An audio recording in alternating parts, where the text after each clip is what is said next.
নমস্কার কৃষ্ণপ্রেমী গুণী শ্রোতাজনেরা।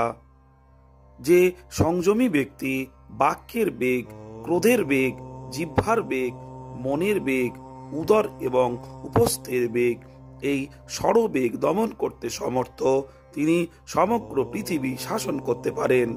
তাৎপর্য হলো এই যে শ্রীমদ্ ভগবতে মহারাজ পরীক্ষিত সুখদেব গোস্বামীর কাছে কতগুলি প্রশ্নের উপস্থাপনা করেন। এই প্রশ্নগুলির মধ্যে তার বিশেষ বুদ্ধিমত্তার পরিচয় পাওয়া যায়। যেমন তার একটি প্রশ্ন ছিল, যদি মানুষ ইন্দ্রিয় সংযম করতে না পারে তবে সে প্রায়শ্চিত্ত করে কেন? চোর ভালোভাবেই জানে চুরি করার সময় সে ধরা পড়তে পারে, এমনকি অন্য চোরদের ধরা পড়ে শাস্তি পেতে দেখেও সে চুরি করে। দর্শন এবং শ্রবণের মাধ্যমে মানুষ অভিজ্ঞতা অর্জন করে। অল্প বুদ্ধি সম্পন্ন ব্যক্তি কিছু দেখে অভিজ্ঞতা অর্জন করে, আর উচ্চ বুদ্ধি সম্পন্ন মানুষ কিছু শুনে অভিজ্ঞতা অর্জন করে। যখন একজন বুদ্ধিমান ব্যক্তি আইনের বই পড়ে জানতে পারে চুরি করা ভালো নয়, কারণ ধরা পড়লে শাস্তি পেতে হয়, তখন সে চুরি করা থেকে বিরত থাকে। আর যার বুদ্ধি অল্প, সে চুরি করে ধরা পড়ে, কিন্তু একবার শাস্তি পাওয়ার পর সে আর চুরি করে না।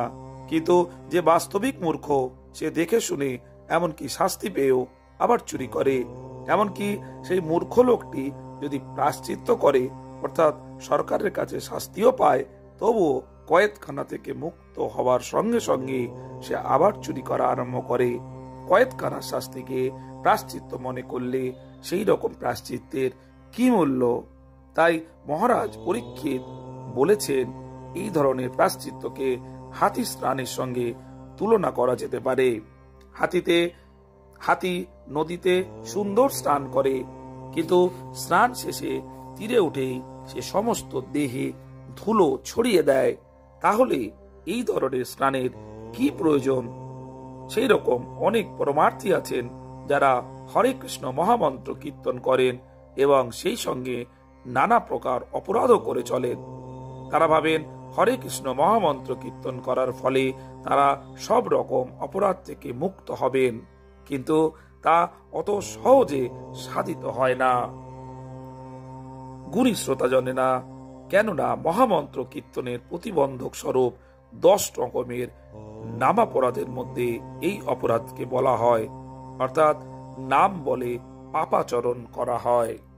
কৃষ্ণ কথা ভালো লাগলে চ্যানেলটিকে সাবস্ক্রাইব করতে ভুলবেন না।